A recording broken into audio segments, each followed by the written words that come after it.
once and for all, did you and Rob have sex? I'm not gonna be doing all of these. Everybody here. Jen? So Jen's not here. She's telling producers that she isn't feeling well. And what? I thought I would give suckers to the suckers. Whoa. Suckers to the suckers. Ashley, I do feel like you're a clout chaser. No. Me, Karen, I've never been rude to you, but today is the only time I'm probably gonna be rude to you. It's a great package. You just have to ask Courtney about it. Oh. You told me that it's not big, Courtney, so why are you changing it now? Courtney, you told Usman that Cole had a small Personally, tell me that it was like this. What? So Jen told you about that time. Yeah. Well, that was just the first time we did. The first time you said? How many times did you guys hook up? It was like 3 times. Truthfully? Like 3 times. So that means she's lying to me about 2 of those times. It was like, we just weren't going to tell everybody because it was like, why should we? Everything that is done in the dark always comes to light. And if you do it on a reality show, it comes at you faster than the speed of light. In the tell-all part 2, the revelation of Jen and Rob's hookup is put on blast in a very interesting way. And then Miss Karen is doing whatever this is. Got your bags. I actually said they should not be there. We're in the on trash car. bag. It's very festive in here. Ooh, got your bags. And every time we see Miss Karen, she makes the claim that she's here to protect Chantel, that is why she is over the top. Yet on this tell-all, she is demonstrating just how deeply she causes heartbreak and she causes harm. And it's a tale that unfortunately I don't foresee ending anytime soon. We have a lot to discuss. Let's get into it. Hi guys, welcome back to Nikki Faces Reality. We are here to discuss 90 Day Hunt for Love, the tell-all part 2. The final one. We will be done with these folks after this, hopefully. A reminder that this is a recap video, so I will be telling you play-by-play of events with my commentary sprinkled throughout. If that is something that you're into, please make sure to hit the subscribe button. And while you're here, make sure to like and comment. It really does help me out. Y'all, we're going to dive in straight with Jennifer and Cole. That's where we left off. Jennifer was threatening to break up with Cole because she found out that he was in Elise's room. However, Cole lets us know that she already knew that.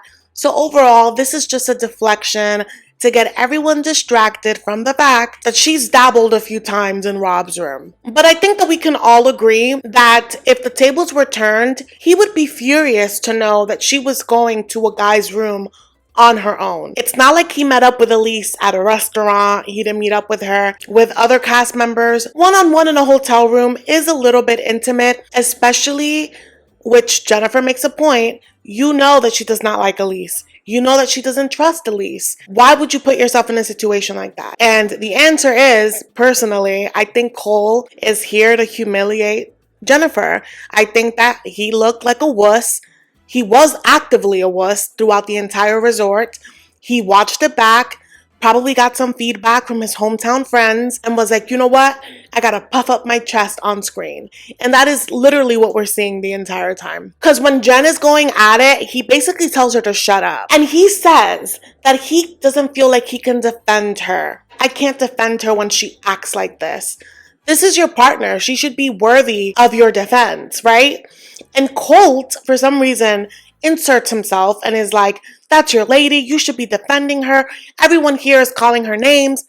Granted, some of the animosity, some of this beef is warranted, but a lot of it, I think it's based on misogyny. I think that all of these people feel entitled to what happens privately with her body parts, and I think she only owes answers to 2 people on this stage. Colty is going in on Cole, but this entire exchange, you guys, just proves to me that Cole is exactly who I believed him to be. Jennifer, the way that she's acting on this set of the tell-all isn't any different from how she was acting in the last resort.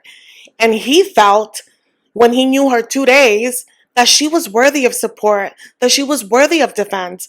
Y'all saw how he got on Tim. Y'all saw that. Y'all saw how he was fighting for her honor with Rob. You all saw that, right? So what that shows me is that it was never genuine. He wanted to fight for her when it was convenient for him, for her to choose him, right?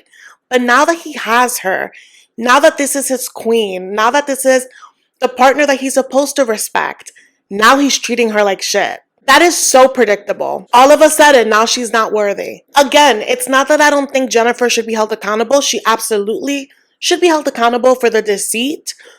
But the way that he was caping for her and now he's like, whatever, when she's still in a relationship with him is crazy. Colty is not letting up. He basically calls Cole a simp and Cole doesn't know what else to say. So he's like, man, you get off the stage with your broken leg.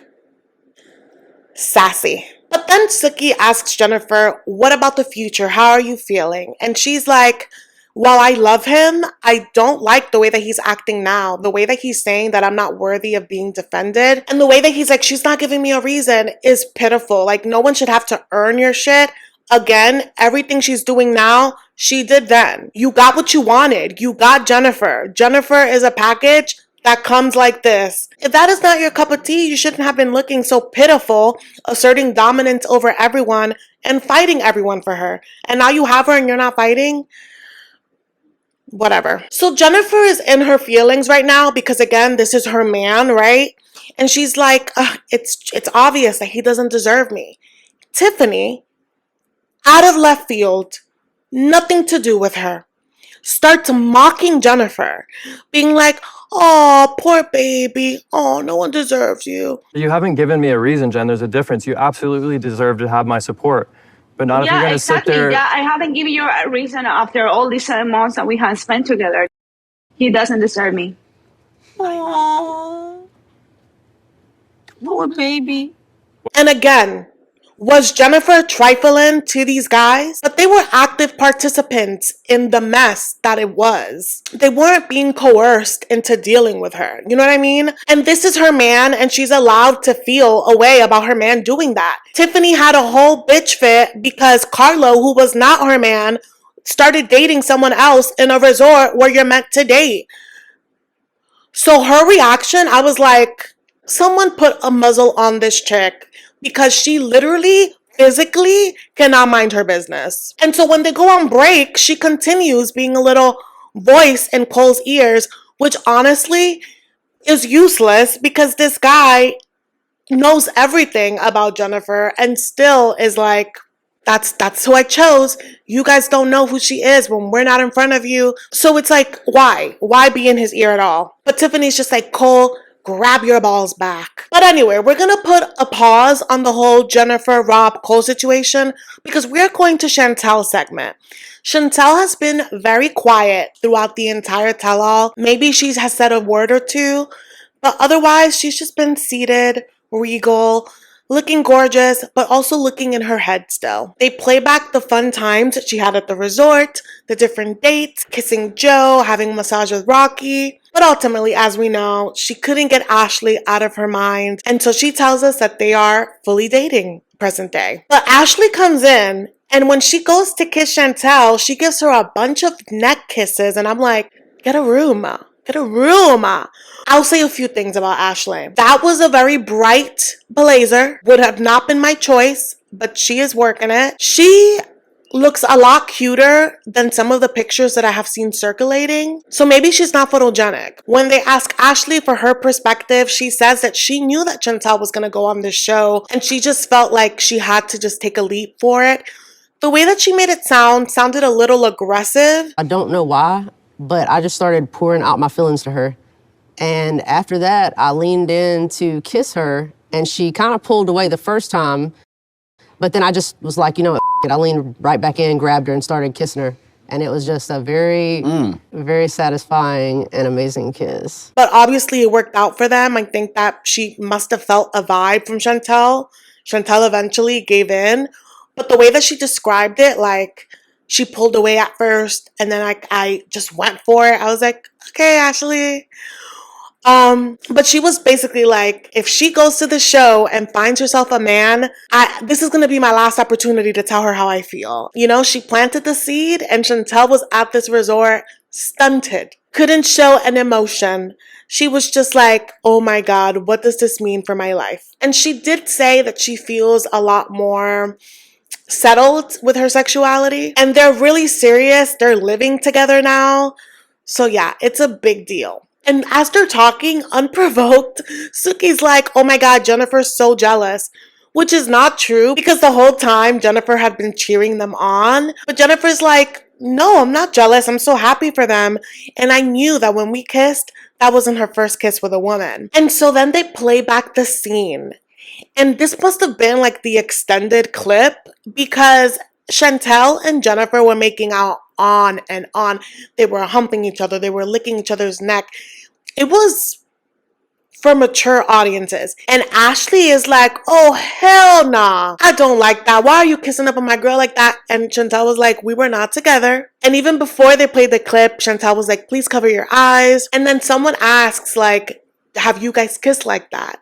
And Ashley's like, we kiss way better than that. Again, Ashley is giving a lot of aggressive energy, and I wonder if she's putting on a show because it's on camera, and word on the street is that she was trying to be an actress, so perhaps. But then she goes up to Chantel, and they start making out. They start making some noises, and I'm like, at one point, Rob gets up. At one point, they ask for a close-up for Usman. I was like, oh my God. And so, yeah, I mean, they make it clear that their lovemaking is amazing, that they feel really committed to each other. And Chantel tells us while she feels at peace with her relationship and with her new identity, a lot of her family has given her backlash. There's some people that, like, straight up have told her that they don't support her, but she's not willing to hide or compromise her relationship. However, she has been doing it up to now. AKA her mother does not know that they've been living together. They show her mother in the wings. I'm like, well, she knows now. But as for Chantel hiding, like, you can't live for other people. You simply can't. And I think that you shouldn't have to compromise your relationship to God to go against your relationship with yourself, because I think God loves us the way that we are. I'm not gonna dive too deep into that because I don't welcome a debate on whether or not her sexuality is okay or not. So before you start typing anything negative about Chantel's sexuality, please refrain. This is not the page for you. I want to say that because I did have a comment once before and I was like, I don't know what about me makes you think that I accept that kind of rhetoric. Not here. Not at all. So anyways, but another thing that Chantel mentioned, which I can completely understand, she has been keeping things from her mom, not because she's ashamed, but more so for protection, more so to create boundaries. Because you and I have both seen just how traumatic it was for her to balance her marriage and her family when her mom was hiring private investigators. It's a lot. And I think that it's perfectly fine for her to want to develop her relationship on her terms, you know? Chantel is happy. She's glowing. Why not rain on her parade, aka bring her mother, right? So Miss Karen comes in looking like Carmen Sandiego, and she comes in passing out lollipops to Ashley and Chantel. And she's like, a sucker for a sucker. And everyone's like, what? Because remember, a lot of these people have not met Miss Karen. They have no idea just how cuckoo for Cocoa Puffs she is. And this entrance alone, I was like, oh, this is an audition to bring back the family, Chantel. You cannot tell me any different. The moral of the story, Miss Karen has a lot of animosity for Ashley, which is hilarious because they're matching. But she has animosity because she and Ashley were friends long before Chantel and Ashley were friends. And she feels like Ashley was maybe a clout chaser, maybe trying to find a way to climb up the ladder to get to Chantel. And I'm just like, how old are we? Is Ashley not allowed to be friends with multiple people? Also, it sounds like they were friends for years before they developed feelings for each other. So like, this is childish. And again, just so humiliating for Chantel. And she's trying to remain so poised and she's barely getting a word out. And in this moment, I'm grateful that Ashley is so much more outspoken because she's standing up to Miss Karen. Like, you're really pissing me off. You clearly want to ruin our relationship. And I've never been disrespectful to you, but I'm about to be. Like, what's up? Y'all, we learn why they stopped being friends though. Because yeah, she's mad that now Chantel and her are together, but she's mad because apparently they were setting up this party for Winter's wedding, and through text, Miss Karen was asking about like where the trash bags are, and Ashley was like something about like they should be here, they shouldn't be there. And I guess Miss Karen didn't like the wording, and she assumed that Ashley spoke with attitude via a text. Then this lady starts parading in the center of the room with trash bags. Like, here are your trash bags. Ma'am. I You said, can't read attitude I into actually a said, Yeah. I actually Got your said, bags. I actually said they should not. Ooh, got your bags. Your mom is pissed off. Okay. From this exchange, it's clear that you were pressed about the trash bags. And you don't see Ashley throwing them at you. Like, what are we doing? So people are trying to mediate. I think Tim is like, so what is the issue? Is your issue that she's with Ashley, or is your issue that she's with a woman? And Miss Karen says that no, she doesn't have a problem with Chantel being gay, queer, whatever. Her issue is she wants to protect her because she was right about Pedro, and now she's having issues with Ashley, and she just doesn't trust the situation. And I just don't understand how you could get on this stage and say that you want to protect her from heartbreak, yet you get on here and you humiliate her, you break her spirit when she's excited, she's in love. And Chantel in tears is like, I love Ashley, we are living together, and the reason I didn't want to disclose anything to you is because you take it too far. And so Chantel is just like, listen, we are not engaged. No one has proposed to anyone. But if we were to take that next step, would you support me? And Miss Karen says yes. Which of course she is, right? But I just feel like she has the potential to ruin a good thing before it even blooms. And it's just a tale as old as time. She hugs Chantel. Chantel's like, girl, they go to break. Everyone is like, what the fuck was that? That is so messed up. Chantel's in her dressing room. Ashley comes in to check on her. They're both like telling each other, you don't deserve that. I'm not gonna let another thing happen to you. Then Miss Karen is like, hi ladies, can I come in? And they're like, you're gonna come in anyway. And she's like, you're right, I am. Read the fucking room. And Chantel, like very stoic, she's just like numb. She's like, we are in a serious relationship. Is that clear? And so Miss Karen is skeptical, but she's like, okay, like do your thing. Ugh. This is why people go no contact. People go no contact for less. So up next is Usman segment, and obviously they're gonna highlight the whole love triangle. There's a lot here that I'm like, ugh. I'm mortified to be anyone in this situation. So Suki's like, you took Courtney choosing Colty hard. How are you doing today? And he's still going on and on about how he feels like he just needed to walk away when he told her that he loves her and that, you know, it wasn't good enough for her. And we've discussed that I feel like he said I love you prematurely, and it wasn't about love. It was about being chosen over Colty. And so they play back their scenes. Courtney is already tearing up because she feels so bad. And I'm just like, girl, Usman is nothing to cry about. But Courtney and everyone here can agree that Usman said I love you constantly, but he didn't back it up with any action. And I love that Rob basically broke it down to him in the ways that he fumbled Courtney. And so Usman claims that there's a disconnect because he's not American, and, you know, there must be a disconnect with American dating culture.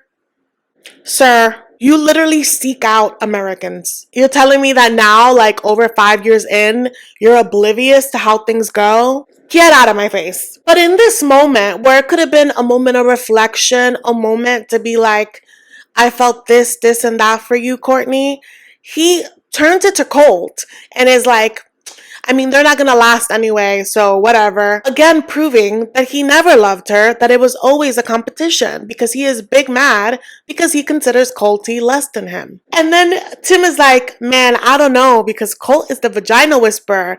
And Usman says, that's not what I heard, because Courtney told me that he has a peen this big. Like, what are you gonna do with that, Colt?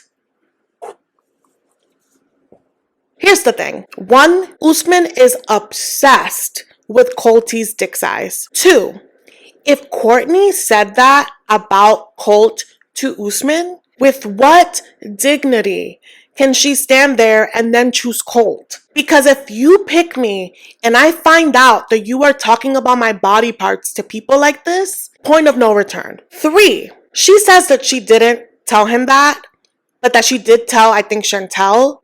She claims that she said that to Chantel because she felt him soft when they hugged. But a few years ago, didn't some of his nudes leak that he had Snapchatted to people and then they leaked it? And I heard ever since then that it was small. But then again, I just feel like it is so degrading to pick apart someone's body part like that and on television. You know what I mean? And so when Courtney tells us that she didn't tell Usman that he probably heard it, I don't know if I believe her anymore because her face was looking guilty. And then she kind of overcompensates a little bit by telling us that Colty is a grower, not a shower. Again, information that we did not need because we are not screwing Colty. I keep calling him Colty, you guys, because it gets confusing going from Cole to Colt.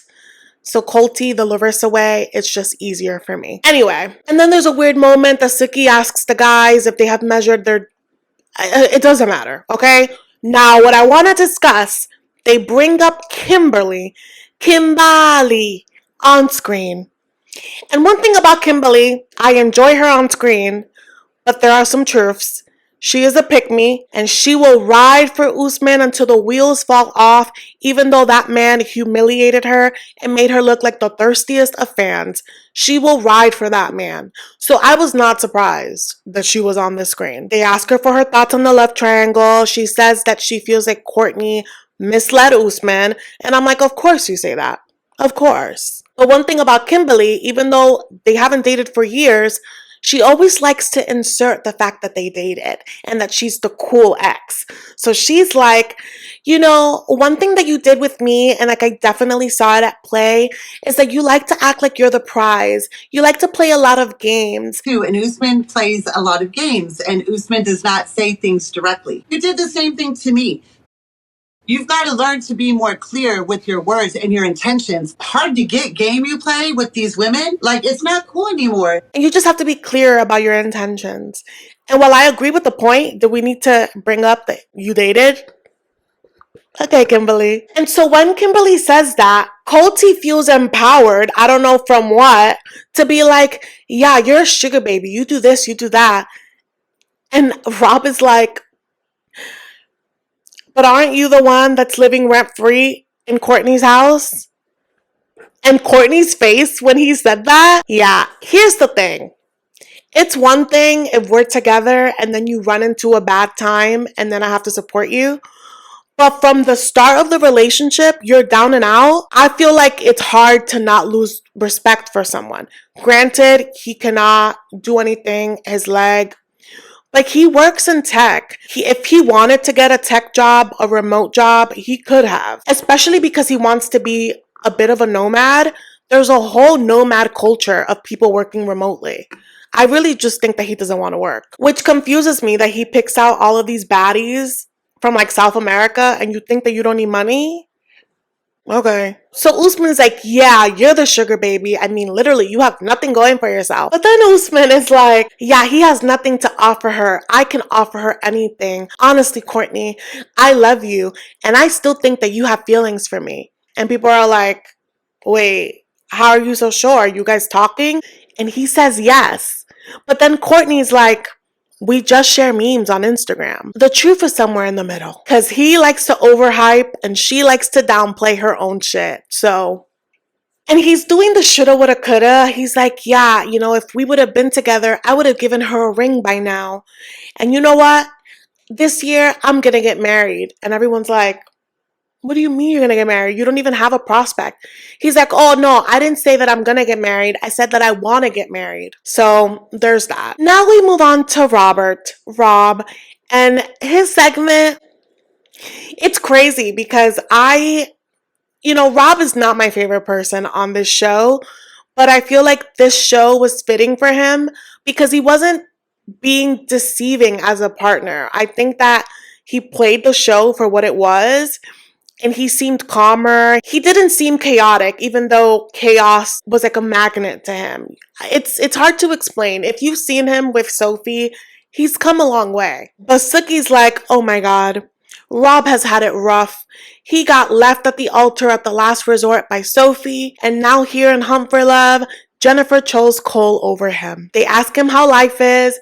He says that he's cautiously dating, but he admits that after Hunt for Love, he did hook up with Sophie for a time. And then she started acting like they were in a relationship, and he was like, we're through. And this is something that we saw often with Sophie. She would move out of the house, and the minute he stopped chasing her, she was like a dog with a bone. She could not let it go. She would accuse him of all of the craziest things when she was literally out in the streets. And she was so toxic, so that's why I was very confused as to why he would lean towards Jennifer. I get that their vibes matched, but he saw the chaos that she was leaving behind. Why choose her? The world will never know. And so he says he's moved on. They're like, oh, has she moved on? And he's like, word on the street, Sophie moved on to Chantel's ex, Pedro. And I don't know if they really hooked up, but they were definitely making posts for some time alluding that they were involved with each other. I think that it was for clout. But Tim lets us know that Sophie was calling him a lot while at the resort, which again does not surprise me. She knows he's at a singles retreat. She knows that there's going to be other hot women, and she just can't handle it, even though they were separated for the longest. Then they play back the scene of just the beginning and the fallout of Rob and Elise, and they play back that first night, the way that Elise, and the way that she was like, let's kiss, and he was like, no, like, let's not, like, it's the first night, like, let's take it easy. And then she's like, I have a big, nice ass for a white girl. And he was like, let me see it. And she's like, well, kiss me first. And then he kisses her, and then she flashes him the ass. I know it's very easy to be like, Rob is a fuckboy, but like, he did not initiate that. And so the whole time they're watching it back, Elise looks mortified because obviously we saw a character arc with her, and she definitely softened up as we got into it later. Maybe she was acting up for the cameras, but it was a lot too soon, in my opinion, because obviously that came with a lot of expectations that he could not uphold, and then we saw them fall out. And we've seen in between the sheets just all the accusations that Elise has made, because again, I think that it is just too embarrassing to admit that like you did that all on your own, you know? So Rob is like, Elise, can you confirm in our texts, in our conversations, did I specifically say sex? That's what I wanted with you? And she says no. And she keeps claiming that they were talking like at 3 a.m. He's like, no, it was more like 11. And I asked you to come hang out. She's like, you know what hang out means at that time of night. And I agree. I feel like after a certain time, you clearly want something to get moving. However, if you don't want it to happen, it's not going to happen, you know? But Rob claims that that was not his intention. If anything, he was telling her on the phone call, we need to like slow it down. We just got here. And I do believe that he said that because he said it on camera too. And you could see that she felt like deflated by that because she doesn't look the best in that situation. And I will unpack that a little more at the end. But basically, that's how that situation was wrapped up. Again, do I think that Rob would have done more if she would have went over and she was down? Absolutely. They were attracted to each other, possible. But he didn't say that. He didn't lure her with that. So the fact that she was telling everyone that he wanted to do that, and then when the rumors were going around about them together, she was like, I don't want people to think that. But you spread that at one point. It's just, this show is the biggest of shit shows. And so Rob then is like, listen, me kissing someone and then not wanting to be in a full-blown relationship with them by day 2 does not make me a fuckboy. And I agree. Like, this is not Love is Blind. This is Hunt for Love. It's supposed to be along the lines of Love Island. Like, people will be kissing more than one person. Like, I hate when people sign up for shows like this and then forget all of the rules or think that there are some sort of exception. Like, don't sign up for the show then, you know? But there's a moment where Rob is like, I'm not enough boy. And Jennifer's on screen, beautiful boy. And someone was like, did you just call Rob beautiful? She's like, no, I said that he's sweet. You can think that he's a F-boy, but he's deep. I've seen his soul. And Cole wants to just like explode because we all heard her say he's beautiful. But then they get to the endless saga that was Rob versus Cole over Jennifer. They play back all of the chaotic scenes, especially the moment where Rob is like, nope, we haven't hooked up. And granted, I don't think that Rob owed Cole anything. The only person that owed Cole anything, any answers, was Jennifer. I think that it was very bold of him to go to this guy's room to ask whether or not he hooked up with a girl that he likes that was not exclusively dating him. Ballsy. And in my opinion, I would have respected if Rob punched Cole in that moment because the audacity. And we just learn how Cole doesn't really get it when he's like, oh, well, the beef between me and Rob started that night that me and Jen got in a tiff, and he took that opportunity to swoop in. When you play it back, that scene, Rob was minding his business at the bar. Jennifer went up to Rob and started touching him and started talking to him and walked with him to the van. Again, Jennifer initiated that. He keeps acting like she is just a pawn between them two, and it's like she's the one in control. Let's not forget that she wasn't your girl, she wasn't your wife. I didn't get a chance to talk to her, and when I saw an opportunity, of course I'm gonna take it. Why wouldn't I? Why shouldn't I?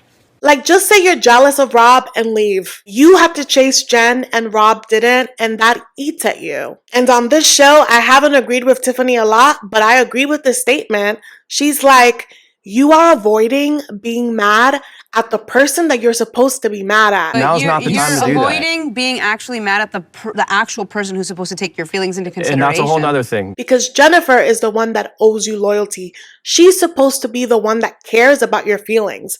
Rob just met you 2 days ago. And if we're being honest, I think that we need to be kind and intentional when we're dating someone, when we're sharing our bodies with someone. But even the intensity of how he feels about Jennifer is scary to me because they were only in this retreat for 3 weeks. Like, in the big picture of things, you don't matter. It's not that deep. Does that mean that she should be disrespectful? Does that mean that she needs to be hiding, like, physically what she's doing? No. I also don't feel like this is anyone's business but Cole and Rob. Rob does not owe this crusty nothing at all. So then Sookie asks Cole if he's over it, if he's past the love triangle, and he says no because he feels like Jen is still hiding some things. Every time he asks her questions, she gets a little funny. And up to this point, I'm like, okay, well, she's probably hiding the fact that her and Rob were intimate, right? Because we haven't seen Cole react to that scene. So that's my assumption. And so Tim is like,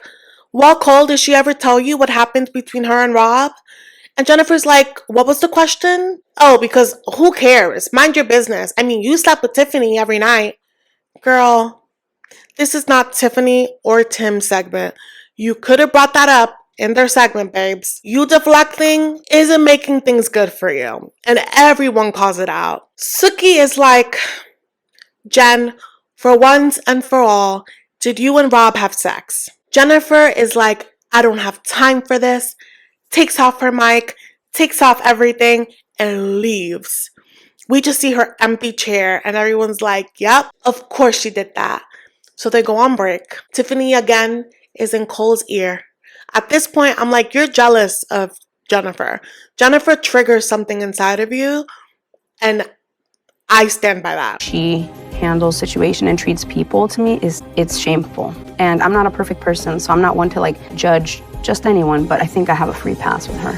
Like, I don't know what it is about breaking Jennifer down that makes her feel so empowered. And sure, the way that Jennifer is acting is trash. Not her sleeping around, not her doing the things that she chooses with her own body, not that. What's trashy to me is the constant deception. But the way that Tiffany talks about Jennifer to anyone that has ears is equally trashy to me. So they're still on break. Cole is calling up Jennifer because the producers can't get through. And he's called her like 4 times, no answer. They pan to Colombia. I'm guessing that's where she's at right now. Jennifer's crying. And she's like, I don't want to do this. And so as Jennifer's crying, I'm just like, there's a few things, right? I don't think that she should feel ashamed for acting like a single woman, having her fun, taking advantage of these connections. I don't think any of that is shameful. I think what is shameful is deceiving people when you're being intimate with them.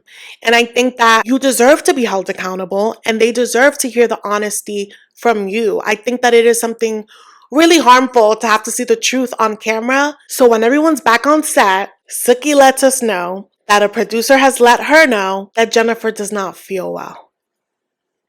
And here's the thing.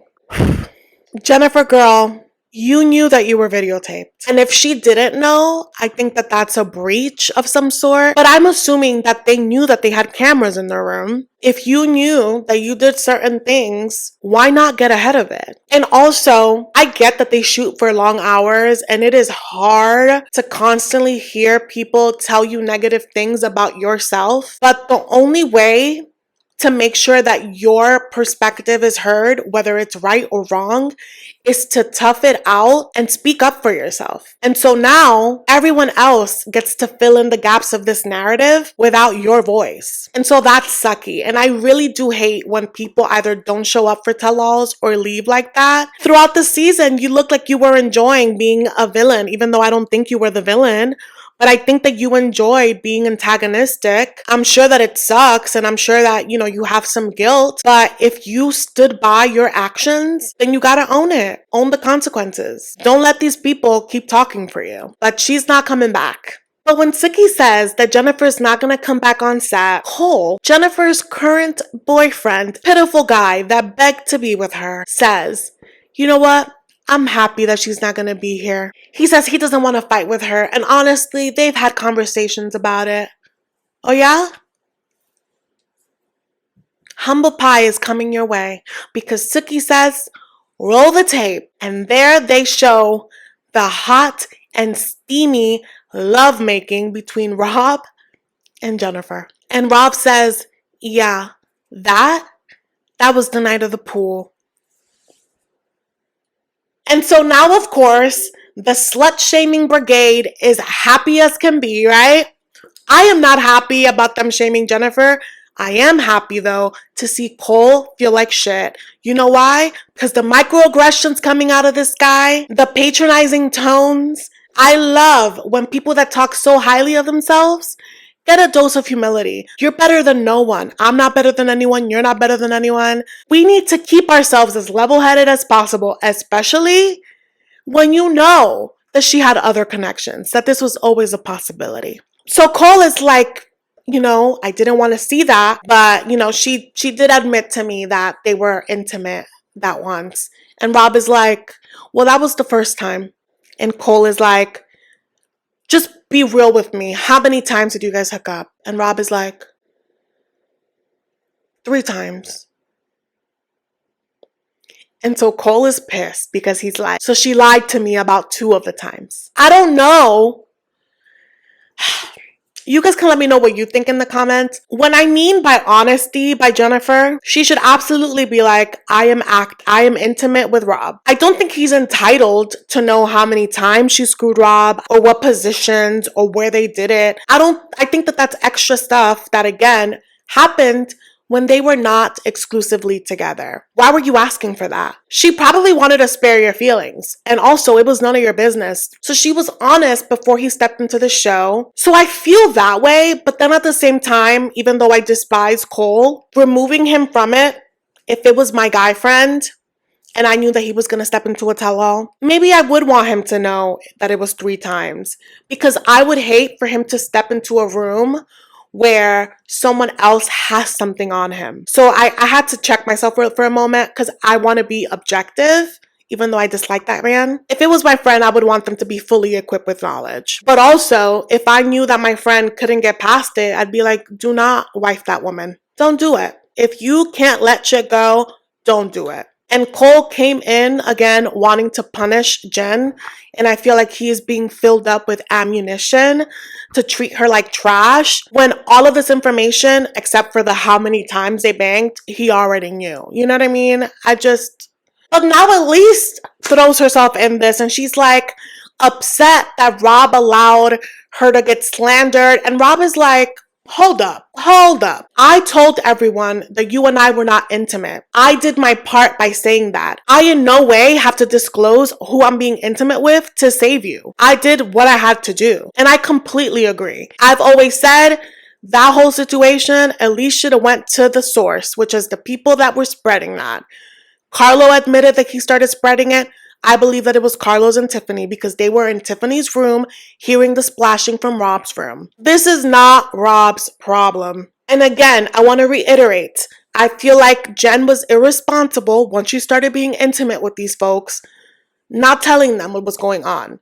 However, she did not owe the village idiots any explanation on who and what she put her mouth on. It is no one's business but them. But things are getting bad from worse, right? Because Tim, who of course is Jen's biggest fan and who had claimed a truce with Jen, now that she's not on stage, he's like, Rob, did you tell him what happened the last night?